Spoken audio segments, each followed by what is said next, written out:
ഹിന്ദുത്വ പ്രത്യയശാസ്ത്രത്തിന്റെ ആചാര്യൻ വിനായക് ദാമോദർ സവർക്കർക്ക് രാജ്യത്തിന്റെ പരമോന്നത സിവിലിയൻ ബഹുമതിയായ ഭാരതരത്ന നൽകണമെന്ന RSS മേധാവി മോഹൻ ഭാഗവതിന്റെ പ്രസ്താവന ഇന്ത്യയിൽ പുതിയൊരു രാഷ്ട്രീയ പോരിന് തിരികൊളുത്തിയിരിക്കുകയാണ്. സവർക്കറെ ആദരിക്കുന്നത് ഭാരതരത്നയുടെ അന്തസ് വർദ്ധിപ്പിക്കുമെന്ന ഭാഗവതിന്റെ പരാമർശത്തിന് അതിരൂക്ഷമായ ഭാഷയിലാണ് കോൺഗ്രസ് മറുപടി നൽകിയത്.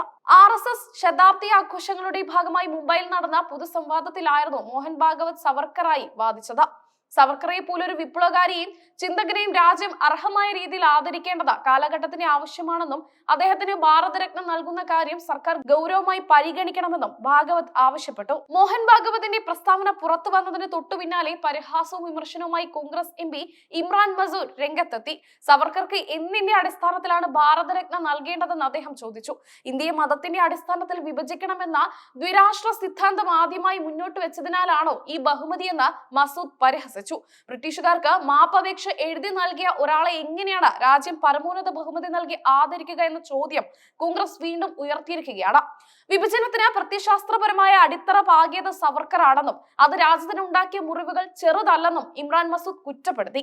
ഹിന്ദുത്വ രാഷ്ട്രീയത്തിൽ സവർക്കർക്ക് നൽകുന്ന വലിയ പ്രാധാന്യം എന്നും വിവാദങ്ങൾക്ക് കാരണമായിട്ടുണ്ട്.